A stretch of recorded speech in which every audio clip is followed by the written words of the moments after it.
Ladies and gentlemen, welcome to the Beaver Lodgecast presented by Thatcher Demko. One of our biggest supporters. Do us a favor, go check out some of his buddies on Twitch in Rybread and Resignade.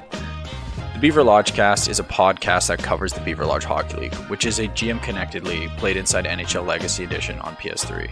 We have over 50 members in 2 divisions who trade, draft, manage, and compete for the ultimate prize, the Virgin Bowl Championship. This podcast covers that league. If you're interested in getting in touch with the community, don't hesitate and join the Discord, and let's start shooting the shit about all things hockey. We've been away for a while. I think the last podcast we did, I want to say it was before the season ended last season. So we haven't covered who won, all this off-season stuff. There's a lot of stuff to talk about. Anyways, so today on the podcast we've got Barcs is back. Hey. Nice, there it is. Everybody get ready for some Barcs remarks. Oh, prepare to be underwhelmed. Yes. We also got Pooey. Pooey's with us today.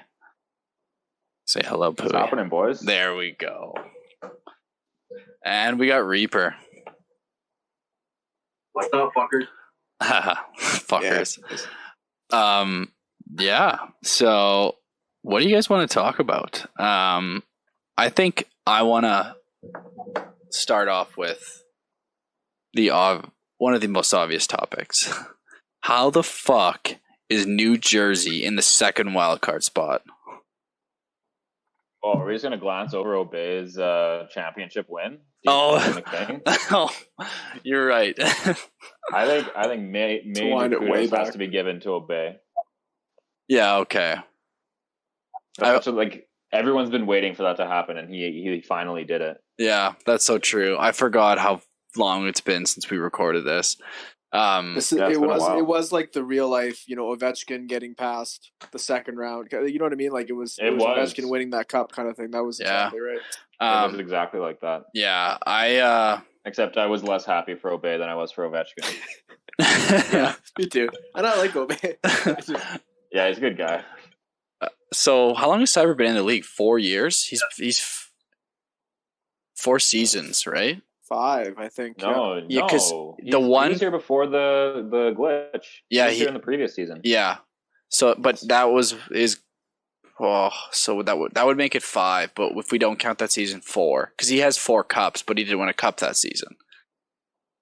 Right? He didn't play because he joined the season we had the glitch. Yeah, I think so. Or the season before that, because I don't know. All I know is he has 4 cups. And he had 1 taken away, so he's been here for 5 years. So yeah, it's a long time coming. That's I was wondering, our league needed it. We couldn't have Cyber winning every year. Yeah, honestly, I didn't expect it. I love the guy, but the league is such a better place when he's challenged for that cup every year. Yeah. Oh, for sure. Yeah. I thought it was going to take a lot longer, to be honest. I was I'll always remember where I was when Ube won the cup and dethroned Cyber. I was camping by Calgary. I had no service, and for some reason, I just had a split second of service, and I got 1 text message in. It was only 1 message, and it was Ube. Where have you been? I beat Cyber. Wow. And I was like, Obey wants the attention. Yeah. And I was camping with Skinterceptor, and I was like, oh my fucking God. So that's the old Anaheim GM, my sister's boyfriend. And okay. Yeah. And I was like, oh my God. And so fucking Ube beat him. I was like, that's insane. I can't believe it happened. And then we ended up going back to Calgary the next day, and we were just hanging out at their apartment, and we rewatched the series. It was I couldn't fucking believe it. And yeah, his reaction when he beat him too was pretty nuts. Did you guys catch the series? No, does he do the video of himself like you do? No, he doesn't. No. Give us a rundown. What happened? Oh, it was just, you could just tell how monumental it was, because Like he couldn't fucking breathe. Like he couldn't even breathe. Like you can hear him and he's just panting because it's so fucking insane. Like I don't get it. How did you hear him? That's what I'm asking. Like, he's got a mic. He record himself? Yeah, he's got a mic. He does what Sedin does and just has the audio? Yeah. Okay. And so yeah, you can just hear him and I always said if I ever won the cup, I wouldn't fucking sleep. Like I would be pounding Dark and Stormies for I'd be Pooey, you'd be calling in sick the next day. I would be fucking right. Yeah, so yeah, huge props to him. That's good for him. Yeah. Yeah, no, I thought we'd be remiss to glance over the biggest thing that happened to our league since we started, I would say. Yeah. At least since. But no, it's good. Good for him. That's his first cup too, honestly, because he kind of got robbed of one. Potentially robbed of one. He wasn't going to win it. What? That was when I beat him one year. I beat him in the playoffs one year. No, yeah. Back in the old league. But there was a year. Got robbed. There was a year he was playing Showtime in the finals or something like that, and Showtime was up 2-1. You deleted the league, Brad. Remember? I deleted the league, like on accident. Yeah, because we were starting a new one, and that's by accident. I was sitting by my PS3, and we had already started the new league, so I just was like, I'm just gonna get rid of some of these. I just want to get rid of these leagues. I want to clean up my league screen because I was like, this is annoying me. And yeah, I just deleted it. I kicked everybody and kicked myself, and then it was gone. And then I just got a message later that night, and Nube is like, did you delete the league? And I was like, fuck. So sorry, boys. But you know what? Down 2-0 anyway. But that league getting wrecked made you form a new league. Yeah. Which made you start reaching out to other people, which then, snowballed into whatever the hell we have going now. Yeah. And yeah, it's nuts. But it is nuts. Yeah. Congrats to Obey. Yeah. Sorry for talking about Cyber right away. He's the number one story. Well, I mean, you win 4 cups in a row.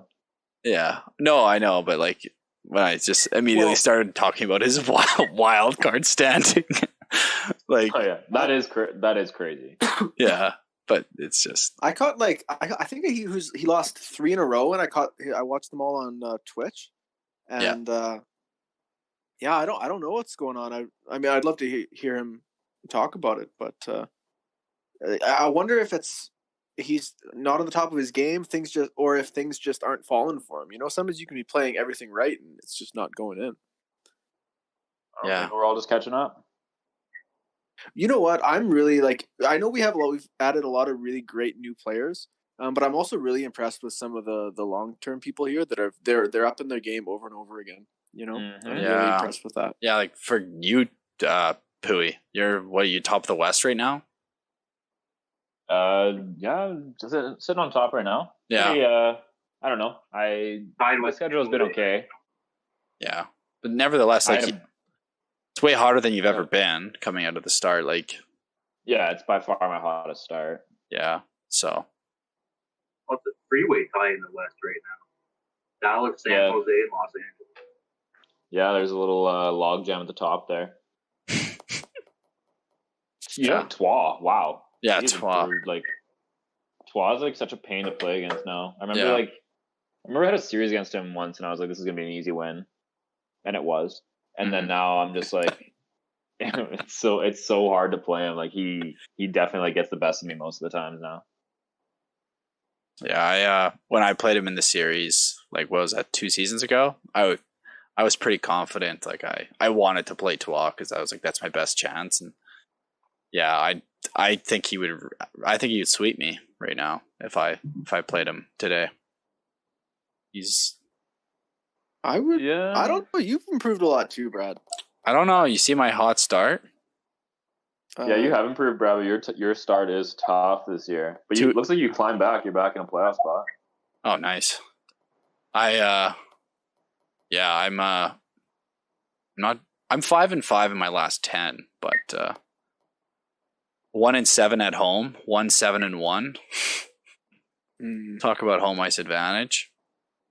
Those red jerseys are distracting. I think so, honestly. Yeah. But yeah. So Cyber's obviously he's gonna rally. He's gonna make it for sure. Who do you guys have the standings? Hang on, I'll pull them up. Do you want to make some playoff predictions? Sure. I'd love to. Yeah, I got the standings right here. It honestly looks like the East is already settled. Yeah, because do you see Philadelphia getting in? He's next in after Cyber. And I just don't like Detroit maybe drops, but I don't see it. Pairs is pretty good. What about Ober's not falling. Sedin's not falling. Raff's not falling. I actually don't know much about Boston. Maxim, right? Yeah, Tanguay. He's so far ahead that he's not falling. I think those 8 are. I would say right now those 8 make the playoffs. What about I could see Pittsburgh. Oh man, that's tough, man. Sedin joined the Metro. That just makes that Metro. Oh god, is that tough? I didn't think Sedin would do this well coming out of the gate. He's good. He's really good. Yeah, 19-4-1 in 24 games for Sedin. I like his commentary too. Like listening to his clips on Instagram or whatever. I think he's a very entertaining person to listen to while he plays. Yeah. If you guys want to check him out, it's twitch.tv/LXSedinXL. I think those are L's. I'm pretty sure they're L's. I don't know if they're L's or capitalized, but. Oh, they're L's. Oh, perfect. And yeah, man, I feel bad. Like Nordet's a really good player. But I guess you could. Yeah, he's sick. You could get, I guess, 5 from the Metro in. So that means Philly would probably not make it. I could see Nordet beating Philly out. But then if you go to the Atlantic, you could only have 3 players, and that would mean that they'd have to pass Detroit, which, yeah, it's probably a battle between Detroit and Pittsburgh and Philly for that last playoff spot. Well, the Atlantic, they're the top 3 teams in the East. Like no one's jumping in the Atlantic. Buffalo, Montreal, Boston got it locked up. Yeah, East is insane right now. Pretty high up there. Glad I'm not there, to be honest with you. Yeah, seriously. Yeah, I love it. Well, West, it's much better. Yeah, I love Toronto, but fuck moving to the East. Yeah. I don't blame you. Yeah. I should have stayed with Nashville. Whatever it is. Oh yeah, because you're Toronto now. Oh, I feel so bad for you, Reaper. Here's a question, you guys. Instead of doing East-West, if we just picked like the top 16 like in the league, who would make it, who would miss? Oh man, that's a good question. Okay, let's do this. Number like. So, because that would have, if we're going by point percentage right now, the cutoff would be by point percentage. That's how I do it, just because not everybody's played the same amount of games. Yeah, that's fair. Edmonton would be the cutoff in 16th. Philly would make it. Pittsburgh would make it. Who's out then? Me. Colorado, Ottawa. Colorado's just out. Colorado, Ottawa, Islanders are the first 3 that would miss. Brad would be out. Easy would be out. Easy's 8-18. Holy. Yeah. Okay. And he might have trouble making the playoffs in the West, which is crazy. But you know what? I'm going right to the bottom. I mean, Habby and Fabio are both. Tanking. If they were trying, they would be up there. Yeah. They're just not even playing, right? Yeah. Pretty much, yeah. Here's something interesting. What do you guys think about tanking? Do you think guys should be allowed to tank, like highly skilled guys like Fabio? Yeah. You think so? And they get a pick even though their team doesn't really, or I guess. What do you think, Reaper? I honestly don't like tanking. I don't know. I like to play and I don't like to lose. So I'm constantly trying to improve my game to do better, even though like my obviously my stats don't fucking recognize my talent. I'm way better than what my season stats say they are. Oh yeah, I agree. But that goes with, you know, that's just the way it is sometimes. So what if But what if you had a really old team and everybody started retiring? How would you do it? I like to build my teams through free agency and trades. I don't rely on drafts. Draft picks are so 50-50. You don't know if you're going to get a good player. So what if you tank that season, you get a shit fucking draft pick, and you just tank that season for nothing? Well, then you don't. That's why you don't tank. Like for people example, are willing to take that risk. I traded away my first round pick last year, Florida. He ended up getting, I think it was a 3.5 yellow star. Yeah. As Right. a 7th round pick. Like 7th first round pick. Or whatever. But like it goes totally the other way agree with too. you. Did I really lose? I traded away my number one? Not really. Go What ahead, about Nada? I was going to say, what about Nada, who tanked last season, acquired another one in a trade, and got 2 like franchise wingers in the draft? Like it can definitely pay off. Yeah. But you're right though. Like year to year for the draft, it's always like some years we'll have like, you know, it might be like an 83 overall, 5 yellow or something like that, and you don't even know. Or the first overall might be like a 65, 4.5 yellow, and just not red. Not maybe he'll stall after like 2 years. You know, like it's so hard to tell. And you know, even those ones of Nada's, like I don't think they will, but there is a small chance that they don't hit their top potential. You know. Oh, I mean, the one guy's already like an 85 though. He drafted him as and he was 85 overall already. Yeah, he's actually really insane. Yeah, like, but honestly, I played Nada today. His team is unbelievable. I don't understand how he built that team. Best GM in the league for sure. Yeah, He is like a used car salesman. He can fucking wheel and deal out of anything, that guy. Yeah, he is. Yeah. Like he is set. He has like good old players and good young players.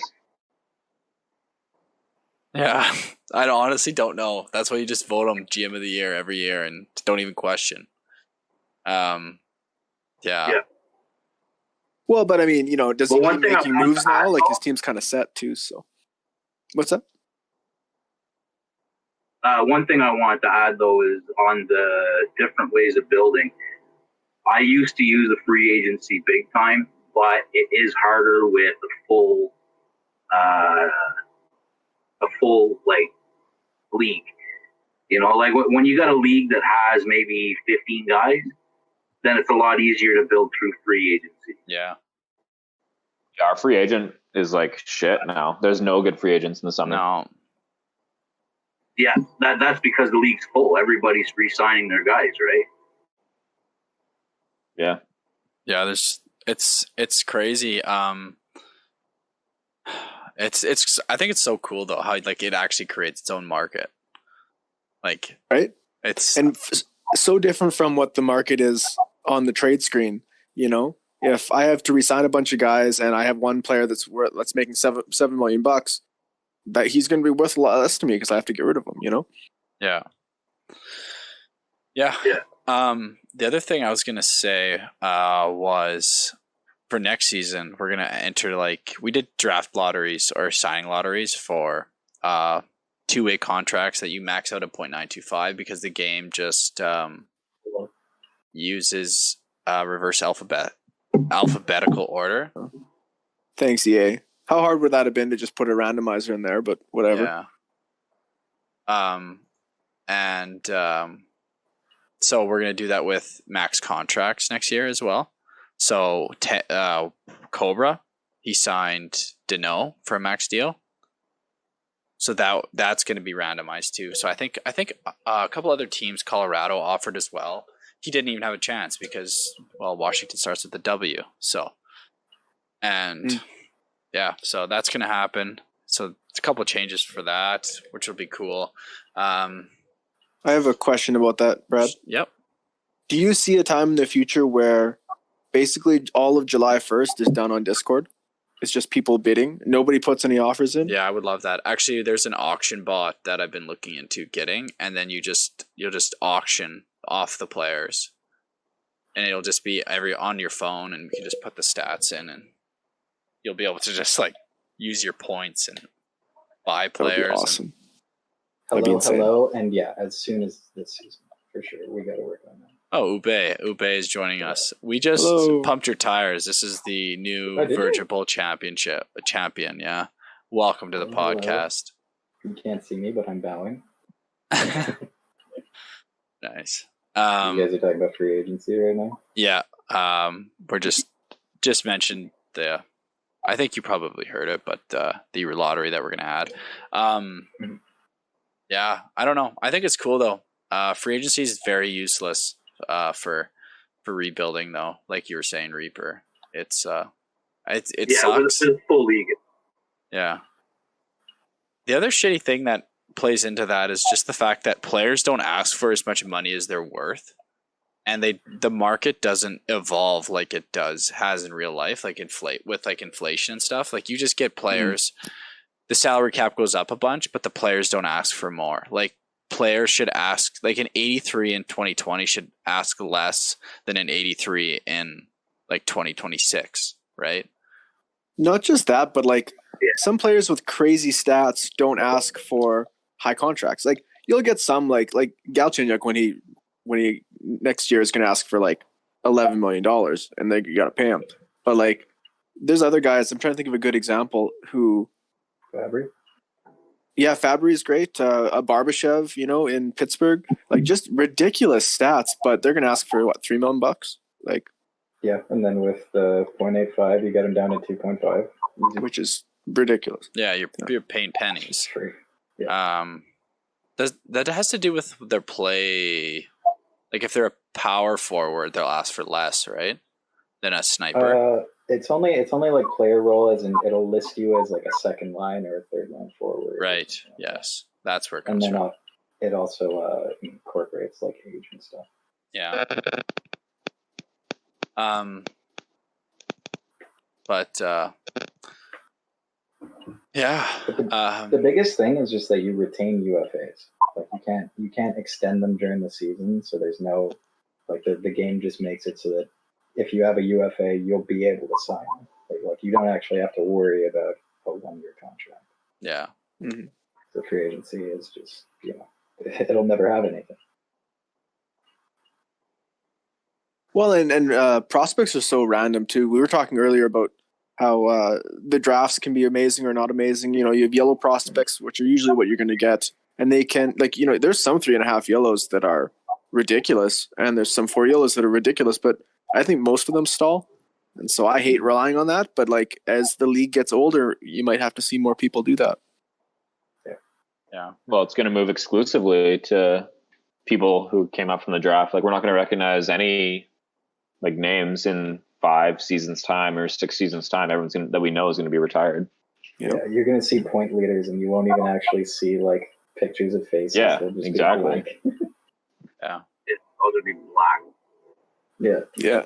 And what the fuck am I going to do for my trade graphics, right? Oh my god, it's going to be awful. Just put in your face, Brad. Pictures of random people. Oh man, I'm scared for the day. You know what you got to do? Got to go to like Getty Images and just start pulling pictures out from there. You know what's funny? You're gonna have to put in The Rock with his eyebrow raised for one of them.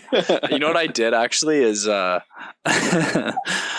just used a random player from like a WHL team, and it was I don't know. You couldn't see his nameplate. You couldn't see anything. You could just see his face. And Twa comments, "I spy," and then just like lists his name. And I'm like, Jesus fucking Christ! Like Twa instantly caught on that it was like the wrong player. It was so funny. I thought. Yeah, you're not gonna get anything past Twa. He knows like every WHL player like in the league for sure. Knows what high school he went to, like what classes he takes. Yeah. Share McGuire over here. His handicap. Yeah. Oh yeah, it's hilarious. Another thing, though, huge news. I just did this before the podcast. I literally finished doing this, and you guys are going to love to hear it. Oh, Barcs already knows, I guess. We can adjust the sliders in GM Connected. I didn't know this until I just tested it. So I can essentially go into my settings, adjust sliders for whatever. There's a bunch. I think there's like 60 of them. But like we can increase the fatigue so that way you actually have to use 4 lines, stuff like that. So that's gonna be kind of cool. We're obviously not. I'm so excited for this. Oh. I love it. Like, it just kills me when like, and I do this too because the game allows it. Where like you're playing like your first line forward like 30 minutes a night, 40 minutes a night, and like you do that over this like, and it just there's no reason not to. Mm-hmm. And I'm just so happy that we might be able to look at changing that. Yeah, I think obviously we wouldn't want to do it like in an instant because teams built it around the sliders, so gradually do it. But like, yeah, fatigue has to go up. You need to use 4 lines. It'll just add so much more depth, I think. Yeah, I mean, I have a really good third line, and I play it, and I just don't need to be. And it feels weird. Yeah. That I could just be running with my first and second line. It's just, so yeah, I think that slider will definitely be helpful. Yeah. Okay. What's up? What was it like to beat Cyber? What did you do that night? I went for a walk, actually. You went for a walk. I have a friend that lives really nearby, so I called him. He was watching the game, and we went for a walk with their dogs. Really? That's pretty a nice cool. celebratory walk, eh? Yeah, it took me an hour to cool it down. And then I was just like, oh my god, this is going to be so horrible if I lose in the finals. So I'm really glad I managed to pull it out. But, yeah, congrats, man. Yeah. Thanks a lot. Yeah, that's cool. So that's really cool. What did you talk about on your walk? Just like how you beat them and how fucking... I think my friend mostly complained about NHL 20. I don't know.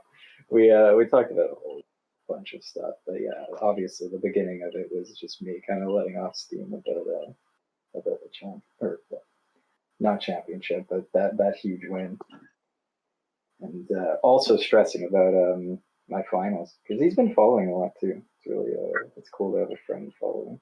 Yeah, that is sweet. Tell him to join. Yeah, I would, but he'd have to get the PS3 in the game, and he doesn't have all that much time. So okay, it's too bad. We have a couple guys. There's one in NHL 15, a little sidetracked, but there's a really really good player and really nice guy over there, but he just doesn't have the time for the league. Yeah, it sucks.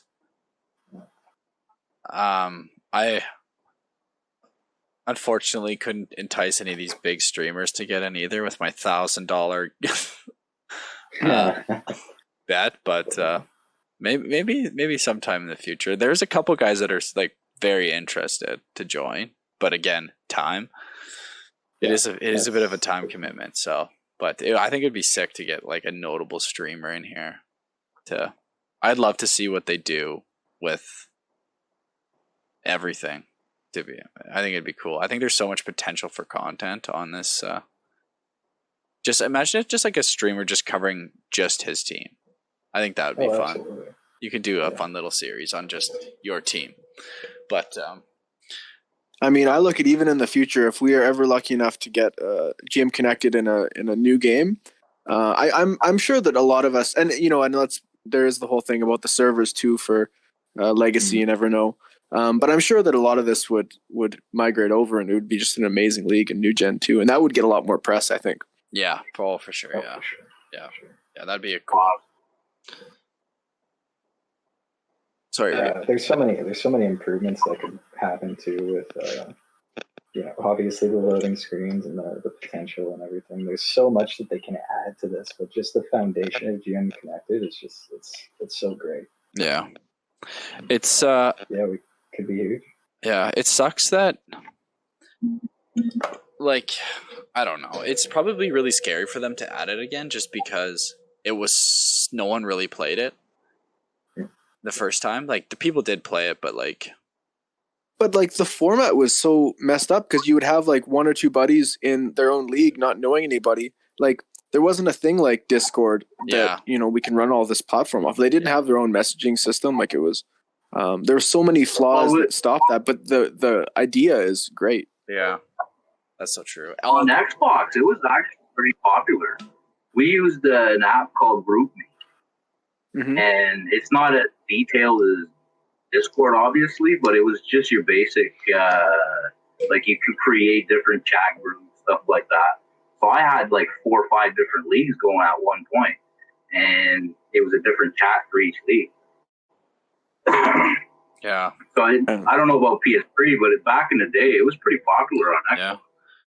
I think the big thing is that it's kind of hard to get into. So I also play a little bit on NHL 15, and I was playing OTP with a few of the guys, and there were 5 of them. I think they play with mics, and so one of them was talking about their GM Connected team, and I was just like, oh my god, there's GM Connected in NHL 15 that like they're playing in a league.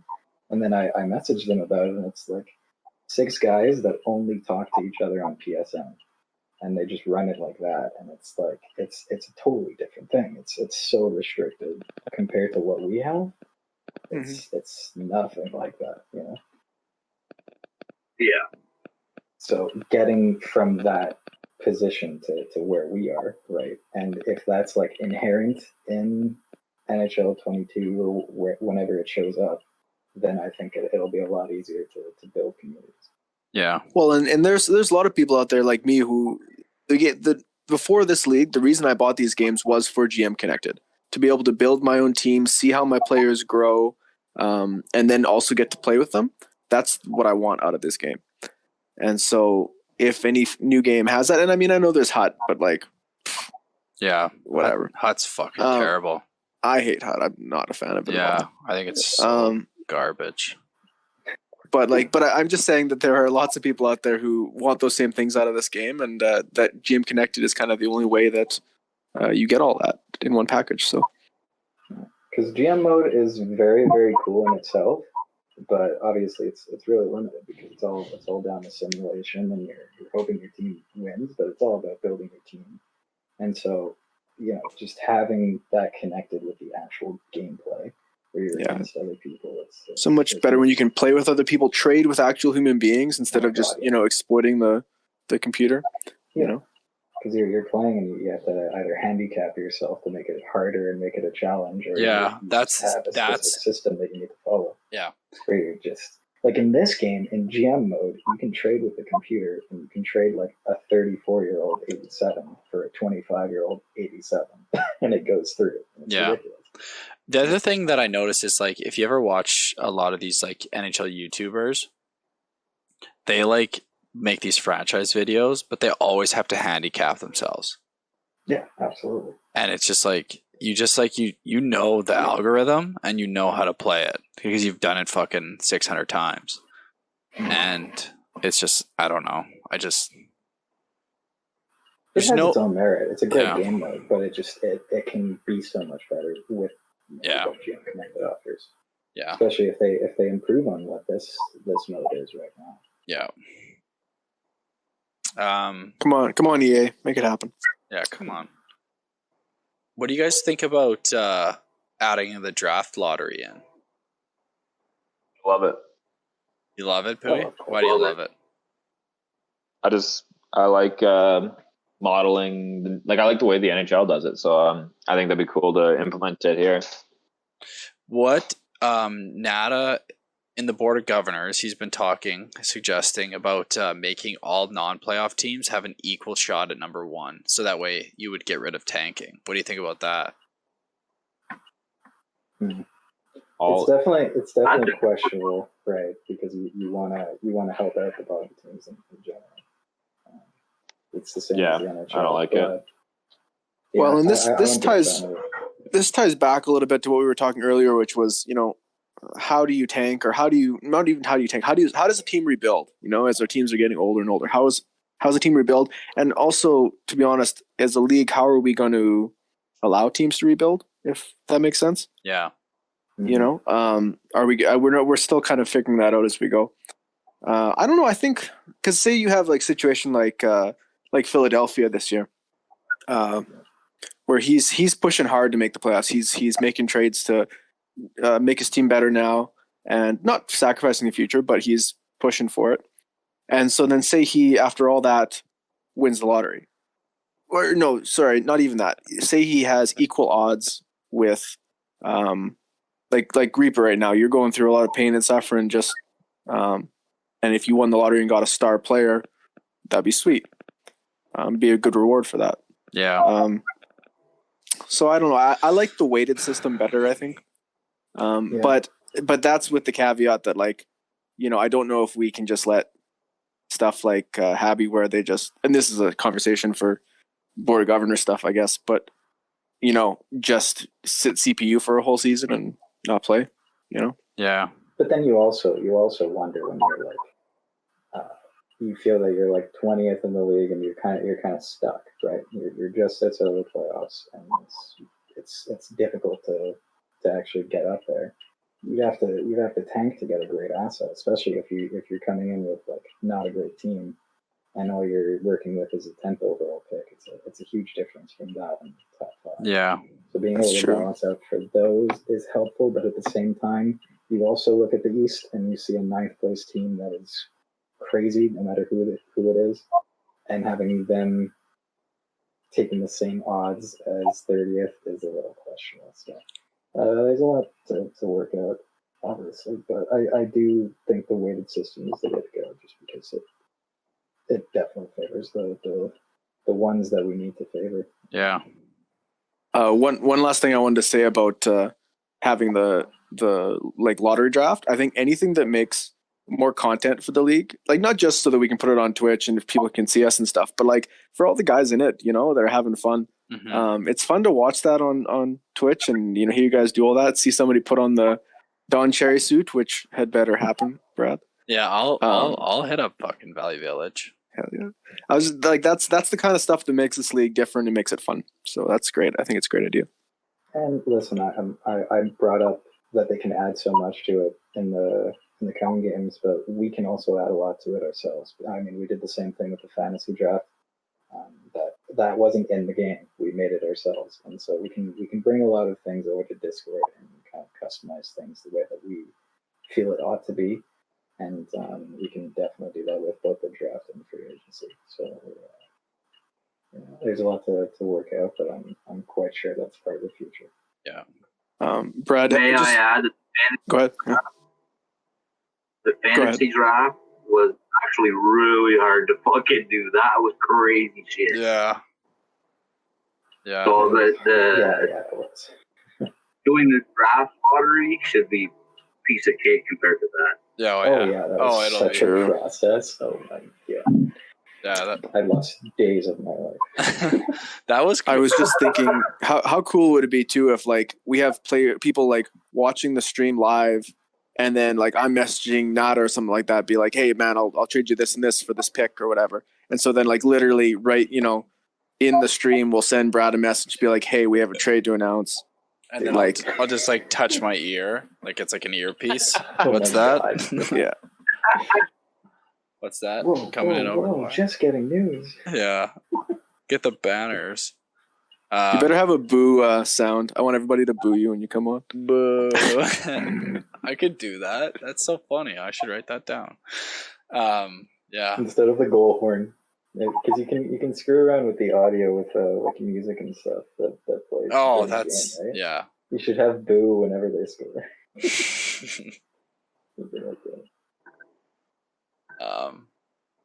Yeah. But there was something else I was gonna say, or you were gonna ask me a question, Barcs. You remember what it was? About rivalries and stuff. Oh. I was going to talk about how cool it would be to have like live trades and have the pressure of, deadline deals and stuff. But yeah. What do you guys think about rivalries like Barcs? You were going to mention this. Who is it? LePairs and Philip the Great. Oh, you think it's good, or do you think it's just kind of like childish? What are you guys' thoughts? I think it's great. What's the story? Can someone fill me in? Oh, they're just going at each I other can in feel general sometimes. Just I like can fill you in. chirping. Oh, fucking rights. It That's- starts off with David and Pears way back, where Pears was complaining about different goals that David would score. But he recognized David was good, but he just didn't enjoy how the game was going. And so David obviously retaliates by calling him like Latiers and stuff like that. And so they get all heated and stuff. And we need more of that. What are you talking about? Getting rid of that? That's the best. Of course, right? But then Tears. it's so funny. But then from there, right? And then those two, they're just kind of bickering. But then I feel like Phil and Fabio as well. They went into it because they're also on like David's side, and so they have like less to go off of, but they kind of like crap on Pears as well. So they just kind of bicker a lot, and so I think also Pears occasionally went for raps or something like that, or is it Phil that went for raps? I don't know. They always find something, and at this point they just kind of arbitrarily hate each other. So like any little thing that comes up, it's just a shit show in general. Yeah, it's a good time if you ever get to see it. I think it's great. That's good stuff. Yeah, of course. I just character. Yeah, that's character. I agree. It's just sometimes it does get out of hand. I think. You know what I think? It's just that around, like Latiers. That's hilarious. That's fucking hilarious. That is a fucking grade A chirp. But Did you see David and Nada? Oh, sorry, go on. That was also money today. He has the rock blowing the fairy dust or whatever. That was so funny. Just in general. Then he edited. Nada's player was injured, so he took a picture of that, and then he went into Photoshop and he took off the left leg. He edited it out. God. And so he said he was using the leg as like a bat or something for practice or something. Oh my god, I think that's the buff found your player's leg in the locker room, punk. The buff was using it for batting practice. The leg is missing in the picture. Oh my god, man, we don't give David enough credit. I used to hate him, but now this is fucking gold. I think he's great for this league. Oh, he's so good. He never fucking breaks character either, right? So it's just like, it's the buff. What is the buff? Just because he's Buffalo, he's just like. Right. Okay, yeah, makes sense. It's funny when he first joined, he really wanted the Sharks, and I was just like, no, the Sharks is ball. Like you got to take someone else, and he's still been harassing. Chances at the cup right here. I never even saw this. This is money. Oh yeah. Man, Nato loves this shit. Oh yeah, he's so good at it too. I love when he calls out "oob," the "oob," and he just out of nowhere just starts ripping on Ube. It's so fucking Did you see Crosby in the wheelchair on the ice? Oh my god, this is hilarious. Yeah. I think one of my favorite things too was I think it was in the chat with LePers and Philip, and it even got Abe come out of the woodwork and comment on general. Did you guys see what he said? They were talking about raps and how like raps are dumb and all that stuff. And then Abe just comes up out of nowhere and he's like, if I was a soldier, would you send me off to war without my best weapon? And like, I was just like, what the fuck? I would send you fully stocked with your whole arsenal. And I was like, okay, that was great. Because it was either Phil or Pears that tagged everybody that goes for wraparounds or something like that. So Abe and Easy were tagged, so they both replied. So funny. Yeah. I think once you start ripping into like trying to go personal on somebody, I think you just start looking like an idiot though. So that's true. For the guys who are ripping on each other, like it's a fucking video game. Like chirp the shit out of each other, but as soon as you like start, I don't know. You just there's a line for sure. Yeah, once you cross that line, and I think the line is like once you actually start trying to like, I don't know. You look like you're trying to hurt his feelings, like actually, and it's probably like 99% chance not going to work, and you just look like an idiot. Because I feel like it's very easy to misinterpret and think that like the harsher you go, the better you got him. Yeah, Or something like no, that. not at all. It's Oh, of course not. David cheaper, was like, it's not. way funnier. Yeah. Way funnier. Like that's great. But sometimes, and that's the thing with all the shit talking, and that goes back to your question, is that most of the time it's great for the league. Yeah. Like, I'd encourage it 100%, but sometimes obviously like it can be misinterpreted. What are some of like the best rivalries that we have in this league? Like not even just chirps, but like in games too. Like definitely Obey and Cyber. David. You and David is great. You and David is probably my favorite rivalry. I love watching you two play. Yeah. Pears and David definitely have a rivalry in general, but I think David definitely gets the best of them. So I guess that. I think you in Arizona is up there. Yeah, I like playing him. I like good. seeing the. Is it the original trio? It's Pui, Brad, and Twa. Oh yeah, All the local guys. I like seeing you guys play each other. Yeah. Yeah, those are fun. Especially like sometimes when I think there was one that Pui, I think you were over at Brad's house or something like that, and you were kind of tanked, and you guys were playing each other. I think that was Twa. Oh, maybe it was Twa. Or it was both. Yeah, and you guys were like, one person was upstairs and the other person was downstairs, and I was like, that's fucking funny. That was awesome. You guys were like yelling at each other from across the floors. Yeah. Oh, yeah. That was great. That was probably Twa. I went over to Brad's once. It was on the stream and was drilled, and I beat Obey. That was one of my favorites. Yeah, that was a good yeah. stream. You're drinking Dark and Stormies. That was a good little. Yeah. Yeah. I'm actually diving into one right now myself. Wow. That sounds so tasty. Actually, we gotta get those questions going. We had an idea a while back that we'd ask questions of everybody in the league, and one of them was who you consider as your biggest rival. Mine is Arizona. Yours is Arizona? Yeah, I fucking. Oh, yeah, it's Arizona. Wait, Is that just who you hate the most? Have you ever had a series against him? Yeah, I have, and I lost in Game 6. That's right. You played so good in that series. Oh, I remember Rosero used to ask those questions, I think, to people, and he was really good at going around interviewing people. Yeah, yes. Oh, we just actually got a new intern. His name is ESL. Elite Sim League, not English as a second language. That's what I thought. I was gonna say. Yeah, and so he's good. He actually, you know what's funny? He lives in the south end of Edmonton.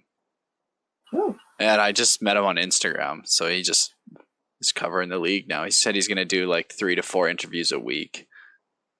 And so he's going to be interviewing different GMs, and he also hosts his own league? Yeah, exactly. Elite Sim League. If you Instagram Elite Sim League, that's his thing.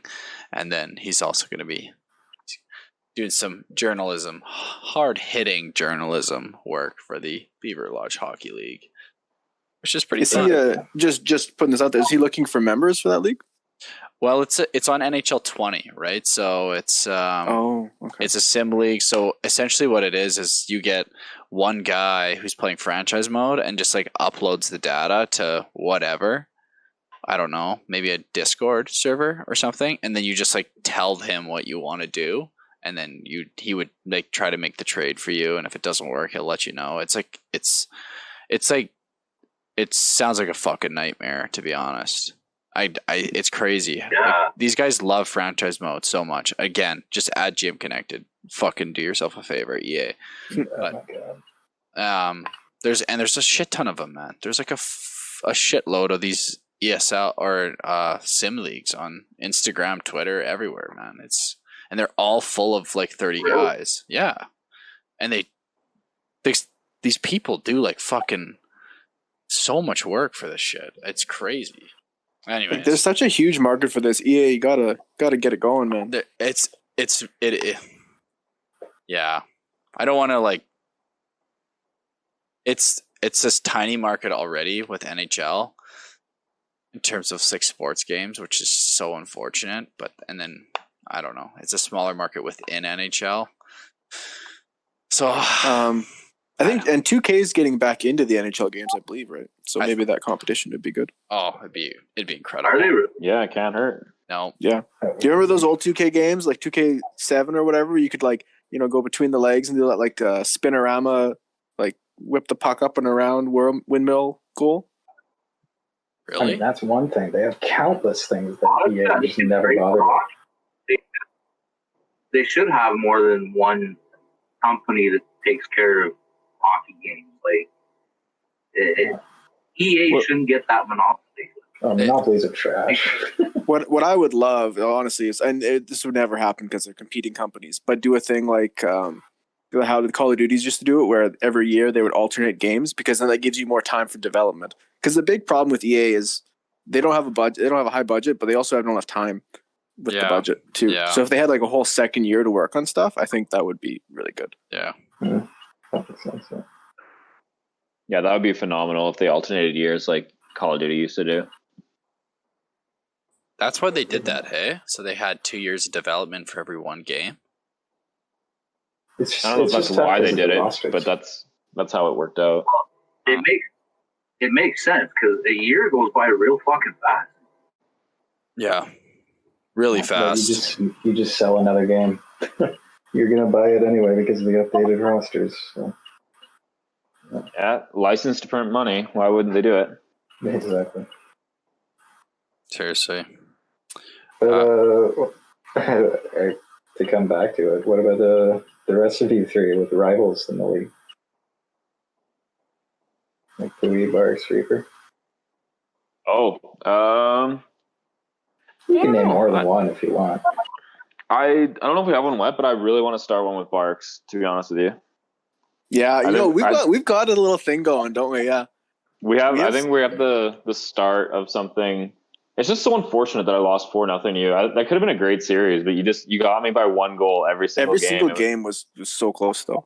Yeah. I know. It was frustrating. Are you streaming? No, you're having some problems with your streaming stuff, because I'm going to try to get a streaming account going, and get some. So Brad hooks me up with the stuff to stream, and I can. The thing is, I don't know. It worked for a little bit, but now whenever I plug the capture card in, I lose my internet. So I think I need to get a network switch so I can wire connection my computer, because right now I'm on a Bluetooth Wi-Fi connection, and then I think what it does is it overloads the USB ports. So on Power Saver, it just shuts off my Wi-Fi. Really? So I think a wired connection does solve the problem. So I'm gonna have to get a network switch and just try it, see if it works. Do you want me to just mail one to your house? They're so cheap. They're so cheap on Amazon. Like, they're so cheap. I can just send one to your house. I do this to a lot of people. I did this to Ube. I've sent it. Like, you have one? Yeah, Ube's like, oh, I have this problem. I was like, oh, you need a network switch. I just Amazon it, and then it just shows up at his house. Why would you mail it to me? I mean, we live like 5 minutes away from each other. Well, Amazon would ship it to you. Oh, you don't have it at your house? No, but they're so cheap. Oh yeah, no, that's what I'm saying. Like, I'll just look for a network switch. Like, I want one anyway. Yeah. Okay. So I think that's going to solve my problem. So we'll see what happens. Good, because I can see us meeting up again in the playoffs again. I would love to stream those games. It is currently looking like that, isn't it? It feels like you and me are 1-2 in the Central. I mean, honestly, that's not saying much. Our division is brutal. Mm-hmm. But I mean, hey, this year at least we're going to have 3 teams, it looks like, make it. Colorado's stepping up. Minnesota's also he's underperforming, I'd say. He's 7-14, and he is 2 points out of a playoff spot. Yeah, this is crazy. I do feel bad looking at these, for the guys at 9th in the West versus 9th in the East. Yeah, it's very imbalanced right now. Yeah. Which is weird, because Easy was once flirting with first in the West, first in the league even. What's going on here? Yeah, I don't know. I know he did trade Crosby last season, and he got Amante, so I don't know. Okay, to be fair, I don't know. I think this might be a hot take, but I think this league puts so much emphasis on the actual players of your roster when I genuinely think they don't make that big of a difference. Ooh, this is all the this air is out of the really room. Good. This is a really good topic. I don't know. I don't know. I think they do, Pooey. Because Okay, so I can score with Sagan so much easier than I can score with anybody else by like tenfold. I think if you lost Sagan, you would figure out a way to stay in game. Like, okay, so what I'm saying is the best players remain the best players year after year. Like, you don't really see much. Like, no one really comes out of the woodwork. You know what I'm saying? Like, just because I got a better, look at Nada. Nada's a good player, but with his roster, he has the best roster by like a mile in the league, I would say. Yeah. But he's not dominating the West. He's in a playoff spot. He's a contender for sure, but he's not like far and above everyone else. Even though he's a good player and he has a good roster, there's just like the other good players just stay with him. Yeah. You know what I'm saying? Like, I just genuinely don't think that the players on your team make that big of a difference as opposed to like the skill of the user. So this is what I would say it comes down to, is that if you look at your players' stats, they're still individual stats, right? So you look at a player's shooting category, and that will only matter in certain situations. You can score with a 70 overall if you are pulling off a cross crease. Absolutely. But Steven Stamkos can score from different places, and he opens up more options for you. That's what a higher overall player offers you. So if you're say Boston, who has a lot of like low overall players, but they're all very, very fast and they have fine shots, then you're fine. It's not a big deal. If you still have Grabner and you can skate down the ice, then that's about all you need. And sometimes it's size too. Cyber has a guy that's like 6'8" as a defenseman, Alexiak, 74 or whatever, but he does what he needs him to do. So a lot of it, like a defenseman, they have like shot blocking, stick checking. As an AI, they'll be better. Defensive awareness, same. But a lot of the time, if you're handling a player, it will be the same, for sure. It's more like awareness and AI and the shooting category. That's the main thing, and then face-offs. Yeah, and like I agree. I like obviously it helps to have guys with better stats like that, but I just don't think it makes as big of a difference as we think it does. Reaper, did you want to chime in on that? Yeah, the thing is there's some GMs that don't need those top end guys and they can still produce, like Cyber, Barcs. I think Obey would be one of those guys. But there's some guys that actually need those certain types of elite players to actually succeed. Like myself, I need a fucking full team to succeed. I can't succeed with just low end guys and actually do something, especially in the fucking Eastern. But yeah, it comes down to me that's my. If you're going for a shot that'll go in no matter what, then it doesn't really matter. But if you're going for there are a lot of low percentage shots that I can go for, and I take advantage of that with Stamkos and Reinhardt. And if you don't have that kind of option, it's definitely an advantage that you would have with a better player. But like so it's interesting. It's interesting too, because I mean, Pui, like if I'm thinking of people who can just play their game and it won't make too much of a difference, like you're right up on top of that list. Like you do what you do, like yeah, and you can trade players all around. Doesn't really matter. Fucking Juleson scoring, no problem. Yeah. Juleson was a great draft by me, actually. That's an example of a draft pick who like changes your team. 99 speed, I think it is. Yeah, but even like I saw that, but like he doesn't seem that much faster than my guys who are like 89 speed. So that's what I'm saying. I just don't know if those make that big of a difference until we turn up attribute effects in the sliders, and now it does. please don't. Like honestly, on paper, I think I have the worst team I've ever had. Yeah, it's in rough shape, but you can definitely make do with it. You're right. But you're still gonna make the playoffs though. Like there's no question there. So. Yeah. Like that's what I'm saying. Knock on wood. Yeah, knock on wood. See what happens. Yeah. But like I've never had this hot of a start before, and on paper my team is the worst it's ever been. So that was just an example of like I was like I don't think these stats make as big a difference as maybe we make them out to. Yeah. Like Cyber's always going to be a great player no matter what team he has. Obey's always going to be a great player. Barcs is always going to be a great player. Chacha's always going to be a great player. No matter like Chacha has a shit team. Yeah. Yeah, he's a very good amazing. example. He just does what he does. Yeah. Same with Tanga. Tanga is also a really good example. Fabio. Yeah, exactly. There are a lot of them. Yeah, and if you if you give Nada's team to like, no offense, Abe or like Chelpro, like they're not going to all of a sudden be top of the like their conference, you know, like the skill of the player is like, I would say at least 80% of how well of an indicator of what your team's going to perform. Mm-hmm. And then it's just that stuff that like separates. Like, Obey, you built a great team. Maybe that was the edge you needed against Cyber. Like, I don't know. Maybe then it comes into play then when you need that extra percentage. But I think it's not that big of a deal. There's definitely a lot there. I have Kessler taking face-offs and he's winning those face-offs, and I have Fabry as a second line center. That's like a really fast center that I can send a breakout pass to him and he can get a breakaway. Whereas, you know, a guy with less speed won't be able to handle that. So we should have people in the Discord chat to maybe in general chime in on that. I'd love to get some feedback on that. Mm-hmm. Yeah, for sure.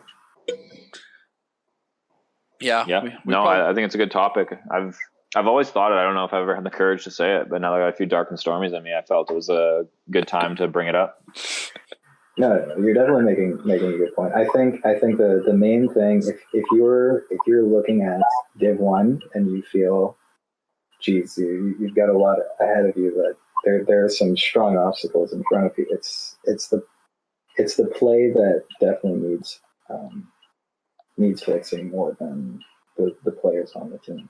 There's a lot of things that I've incorporated into my game that helped me out going into this season. I mean, last season, my record was not good compared to previous seasons where I had like 70 wins. And going into this season, last year. Yeah, I only finished with about 60 wins, which for me, I never had below 70. I wasn't doing very well, and then I added mainly the saucer bass on breakouts. That's a huge thing that I did, and I was working a lot on back skating and on quick beats. That I never did any of those. Same with protect the puck. For a long time on like versus and heights, I could just win. It wouldn't be a big deal. I didn't have to use all these different options. But now with the competition in this league, I really needed to give myself more options. And I think that's the main thing you want to do is you want to look into different things and not just be playing your game and trying to win that way. You need to enhance your game. That's the main thing before rosters. So I totally agree with you. Yeah, 100%. Like I played hybrid for when we were just like when this league was not what it is today, and it was making the playoffs every year. But I just switched to skill stick like just to stay relevant. Like, seriously, I didn't know that. How did that switch go, Pui? I remember when you said you were doing it, but you obviously you're probably in the zone now, hey?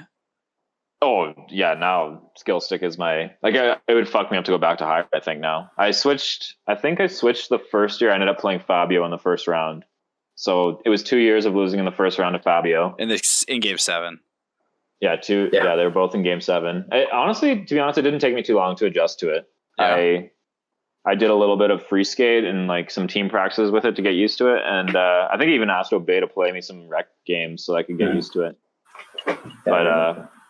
But it just offers you so much more options that I just couldn't do. Like I just found myself falling behind on hybrid. Mm-hmm. So there's just changes you need to make, and it's not acquiring players. It's changing your style of play. Like learning to play defense is a massive thing that like helps you out in this league. If you can learn how to play defense, you're gonna catapult up the standings. Oh, and it's so crazy because you need to defend differently against different options. You can't just play defense like mindlessly. You need to adjust to whatever they're doing. So it's definitely a huge skill cap with defending. It's amazing how much of a mental game it turns into. It's honestly so crazy what the league has become, and then in the coaching decisions matter. Like my backup DeRosier plays so much better against some players. Like he's by far the worse goalie than Varlamov, but like I play him against some players sometimes because I know like I've learned their tendencies, and DeRosier is just better suited for them, which is like great. Like I would never have thought of that. Like when we first started this, I just play the game, but now you make all these little decisions that like have these micro percentage effect on the game, but like that makes a difference in the end, right? Yeah. Have any of you adjusted your AI? Oh yeah. Yeah. Yeah. I didn't do it for a long time myself. Even this season, I was just like, whatever. I'm used to this one thing, so I'm gonna go with that. Yeah. But then I had it adjusted slightly before the playoffs, and it was huge. Yeah. It mattered so much, like having aggressive offense. It makes it so that your defenseman is in a position that you just have a whole other option that wouldn't exist otherwise. Yeah. So experiment with that. There's just so much that you can try out.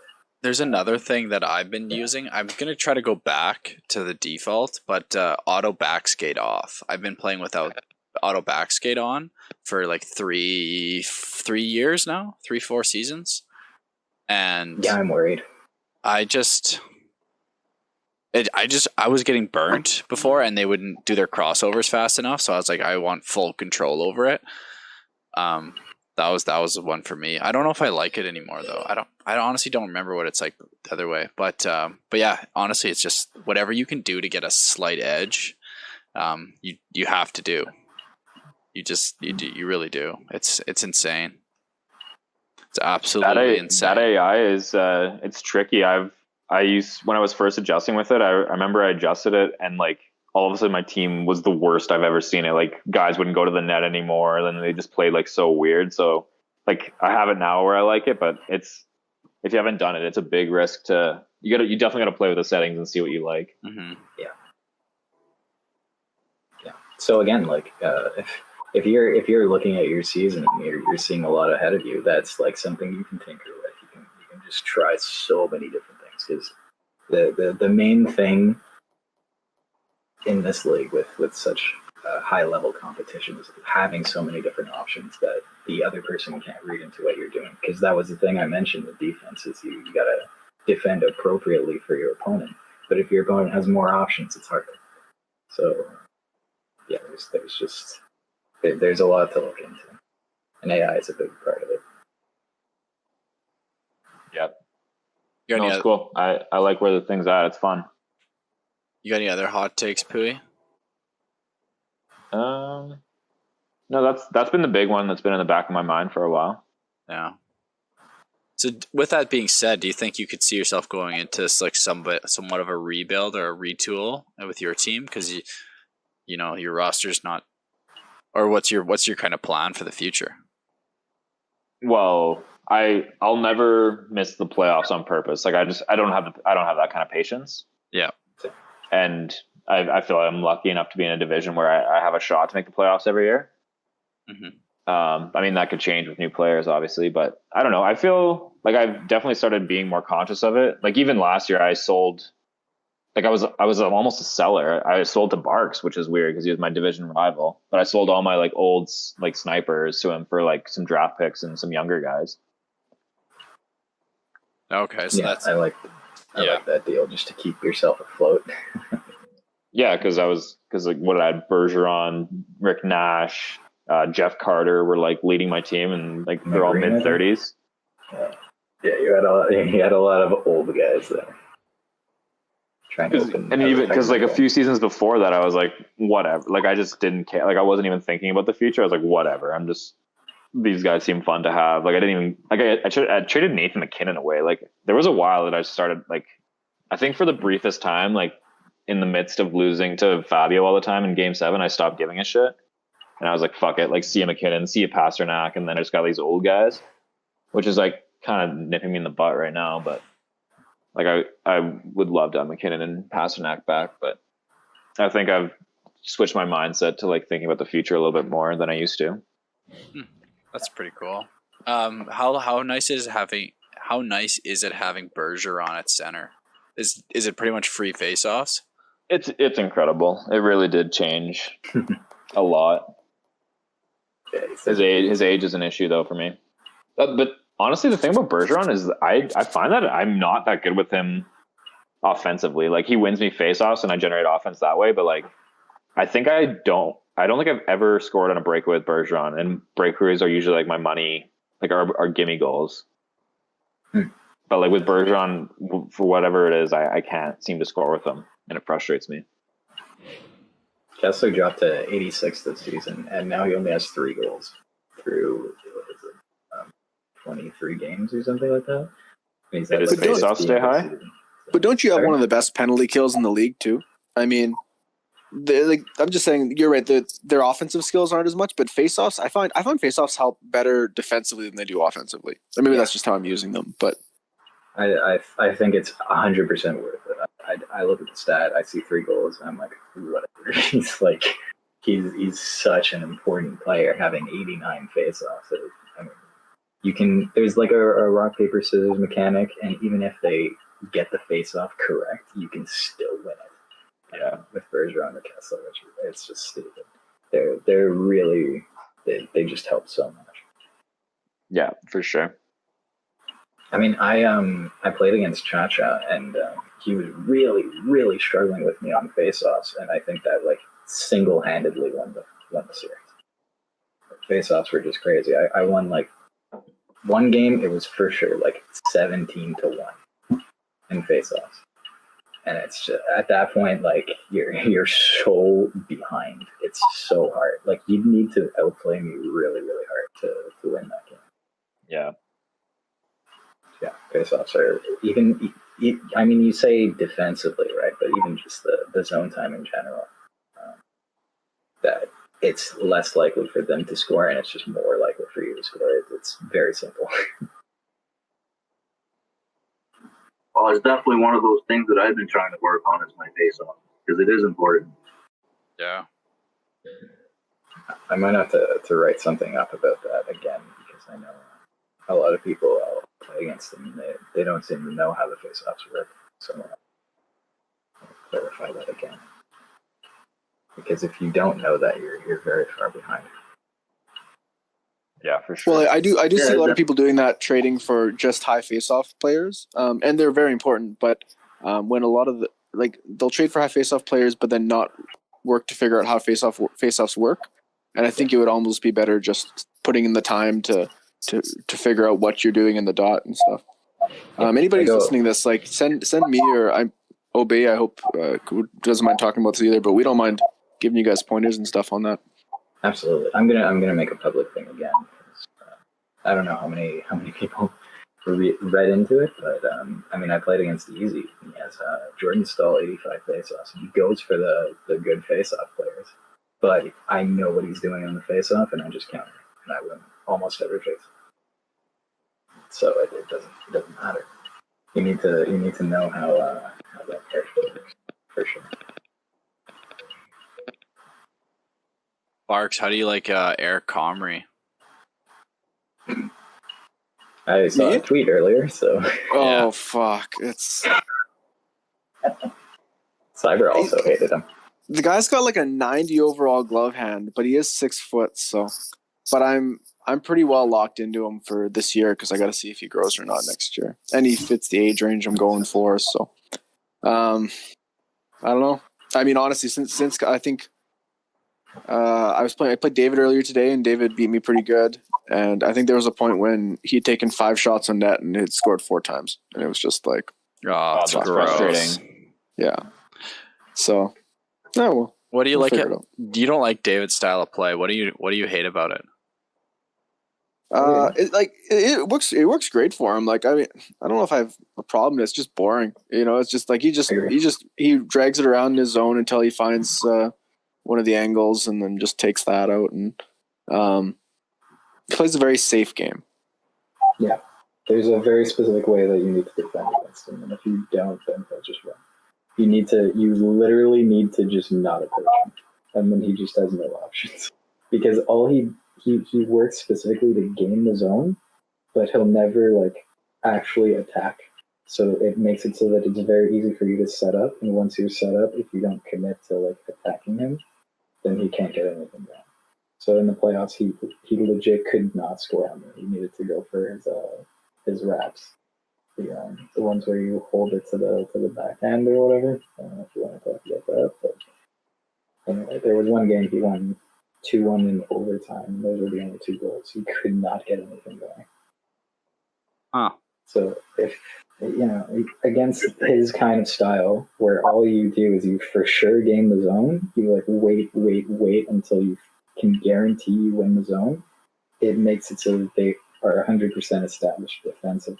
I think I And might so go if that back. happens, I might go back and watch your series then against them because it's still online. I think it's gone. Oh, I'm pretty sure the oldest one is the lottery now, unfortunately. But yeah, you just stand in the middle. I have to. There's a guy that I played on You Suck, I Duck, and I played him tonight. And I was just on autopilot. I was going defensively, just running at him. And then I was like, okay, he literally needs me to do that. And then I stopped doing it, and I won like twice in a row. So it sucks when you're forced to defend that way. But if they play just a game of zone, you just stay in the middle. That's it. So yeah, you got to do that against David. But what do you guys think of the wraparound that he goes for? I think all of you know it, right? It's like I don't respect any wraparound anyone goes for. It's weird because it's like is it a wraparound? I don't know. He comes from around the net, but then he holds it to either his backhand or forehand, depending on which side, and then he throws it like backwards because the goalie comes out of the net. It just bothers me that it works. Like, goalie, stay in your freaking net. Like, Jesus. It's definitely more balanced than a traditional wrap, but it's like because you can easily just hit him off of it. Yeah. But it's still just like. Would you guys be in favor of the league banning wraps? No. Sorry?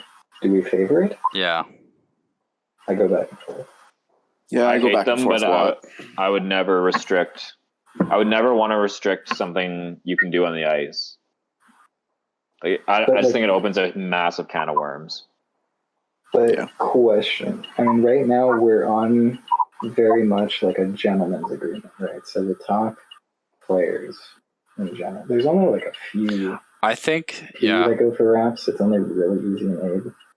And then like Nord goes for them occasionally. Yeah. But he goes back and forth. Same with Felix. Honestly, now, everyone just stopped. As soon as you have a guy like me that like goes for wraparounds, then what? Then you're just like, oh, it's just an advantage that I have. If you just started doing wraps, you would be much, much harder to beat. Like, it would up your game so much. I mean, everybody. I don't know if it would. No, it would. Because so say a player is going down behind the net. Nowadays, all I have to do is wait for them to do this pull-up thing, and then they'll try to go cross crease, so you can just keep your defender on his side in front of the net. But then all of a sudden, he's going to start doing wraps on the other side, so I have to bring my defender around to try to stop that, like poke check that. So then it opens up more and more options. Do you know what I mean? Like, I see what you're saying, but I just don't think. I think if like Obey, you were a rapper and you won the league this year, I just don't think everyone would no one would care. Like, there's no one respects people who rap, so I don't think anyone and no one worth their salt is gonna try to win games on raps. Yeah, but you would care. It's just such a lame mechanic, you know. It's lazy. Yeah, of course, but it's just it worsens the game balance, and that's the main thing. To me, it's just a lot less enjoyable. Yeah, that's the main thing. I don't think you see any rules come down on it until somebody wins a game 7 with a wrap round or something like that. Something absurd. But I mean, see, that's the thing, is that we're in a position right now where we can rely on the gentleman's agreement. Yeah, but it's just not. It's not a sustainable thing. If somebody won a game 7 with a wrap and it was there was video evidence of it, I think they would get absolutely ripped apart in general. Yeah, I wouldn't want to win that game 7. No, it would be worth it. Cyber that way? Do you imagine? Man, we would say you still haven't beat Cyber.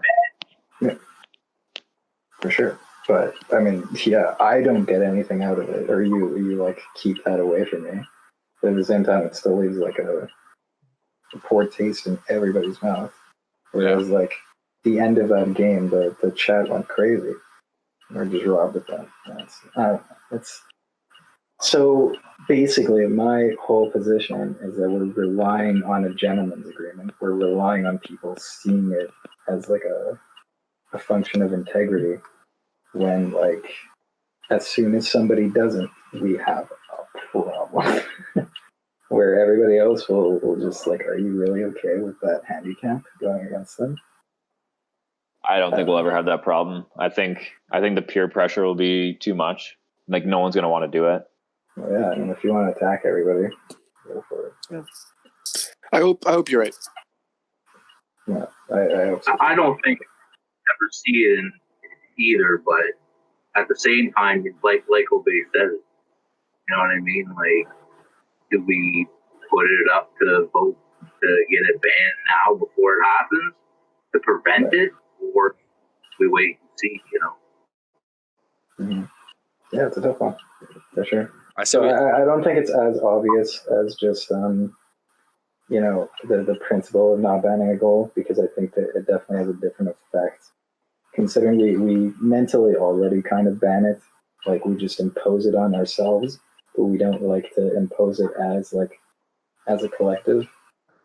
Yeah. But realistically, we all have a pretty good reason to have it banned, and just having that rule and somebody comes in and it is what it is.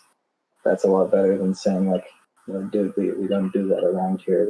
That's mean. Then they go like, the hell, I like, if I'm allowed to do it, I'll do it. Yeah. And I want to win, right? So I mean, even if we ban it, there's still nothing stopping someone from doing it in a Game 7 overtime. Like, it's not like the game mechanics are going to stop them from doing it. Well, in that sense, I guess, but at the same time, there's nothing stopping me from going against Cyber and playing Could you AI imagine 4 times. that? But yeah, I could play Cyber's AI 4 times too. Well, I mean, that's like egregious. Like, Right. So you're saying nothing can stop that, but I mean, if we have something in place right now, there's absolutely nothing that can stop that. There's only us like giving them a fucking dirty look. well, I mean, the PGA doesn't have anything stopping from like the golfers from like not marking a hit that they hit like 1 inch, but like everyone plays by the honor system in that too. I don't know. There's something to be said for that. Yeah. I think there's definitely dimensions to it, and that's why we haven't acted on it. The more people we get streaming games, the better it works. Because then, like with the video evidence, it's nice. Yeah. You think? I know when like Cyber came out and like was like accused Easy of just literally scoring like 4 wraps on him in one game, and that's all he was doing was going for wraps like constantly, and he didn't stream the game. But like, if he was streaming, like, I don't know. It would have been a totally different story, Hearsay means nothing, but well, he could have recorded all the replays. Sorry, what did you say? He could have recorded all the replays at the end of the game. I suppose. I think the main thing that happened, like, honestly, he could score wraps. We know Easy goes for wraps. The main thing with that game was that he was accused of riding the front. That was that you can't record in highlights. And he's not gonna fucking go like mid-game playing with his phone in his hand recording because he was down 3-2. He could have won. Yeah, it was an issue. Yeah. Well, should we cut her here? I don't think the best players are going to be in a position like to be affected by the wraparound either. Like, Cyber is never going to be in a Game 7 against like a rapper, to be honest with you. Yeah, that's true. I don't know. I'm happy that I've more or less convinced. It's not even like the pressure has worked for the most part in both Fabio and Nordic, but it's unfortunate that we have to get there from like peer pressure, And those are 2 very, very good players that used to go for wraps a lot. And there's also the best player in NHL 15 goes for wraparounds. And then You Suck, I Duck. I don't know if any of you know him. He goes for wraps as well. He's one of the better players. I played a few games against him in Versus, and he might join the league. Him and the NHL 15 player. So it's not, it's definitely out there, and relying on peer pressure is kind of, I don't know about the principles behind that. Yeah, I don't know. I think we stand more to lose by limiting what people can do, like, before we have an issue with it, I don't even know if I'm explaining that right, but it's just I've played in leagues where they limit how you can score goals, and it's bullshit, really. Yeah, that was. Like I say, if you want to score that way, go for it. But like, no one respects you. Like, do you want to win? Like, do you want to win a title with no one respecting you, or like no one really acknowledging that you won? Like, if Abe somehow won a title and all his goals were wraparounds, like, would we acknowledge him? Would we even give him a trophy? Would we put his name on the Virgin Bowl? Like, I don't know. I think he would be like pretty like ostracized in the league. And I just feel like the best players don't do that anyway. There's better ways to score. It's not that hard of a play to defend. Yeah, that I can. I don't want to go forever on it, but the fact that a bounce into the corner is a goal is an issue. It's a huge issue because it means that you can play differently. Where a point shot gives you either a deflection, a rebound, or it bounces in the corner and you get a free wrap. And it's just really, really strong. So it makes it to the style like David's, where you just gain the zone. And I mean, I was also saying that you just cover the middle and you're fine. But now suddenly has wrap as an option, and that you can't really deal with that efficiently.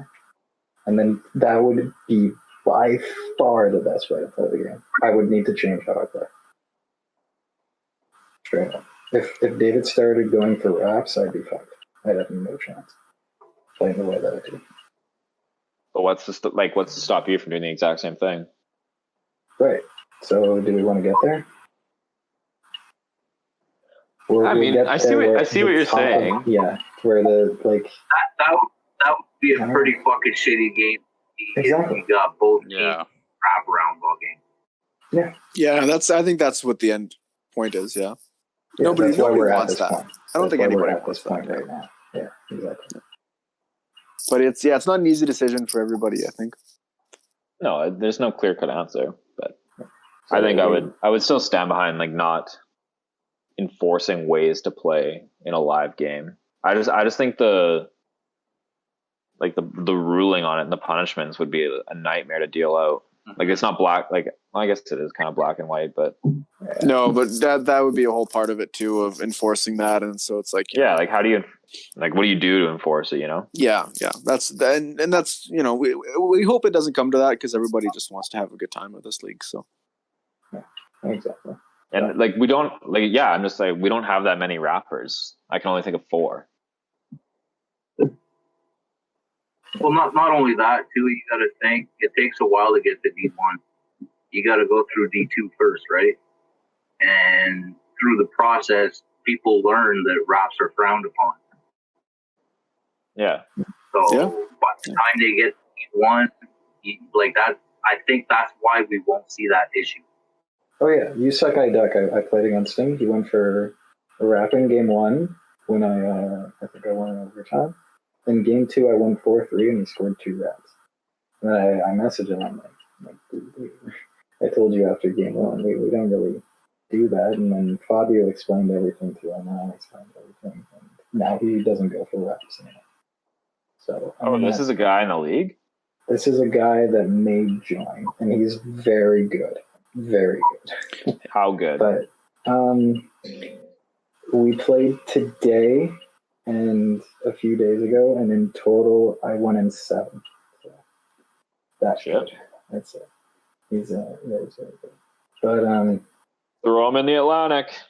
Also, he played Cyber. He played Cyber way back. Remember when Cyber? I don't know if any of you were watching at that time, but when Cyber was going road to rank 1 or whatever. Yeah. Do any of you know that? Yeah. Okay. Yeah. And the first few games that he played, when he played against a really good player, it's that guy. He lost like 2 out of the 4 games. So, yeah. Very good player. That's all for this episode. Once again, we'd like to thank everybody for listening. Thanks again to our sponsors, Thatcher Demko. Please do check out his buddies in Rye Bread and Resignade, and have a safe weekend.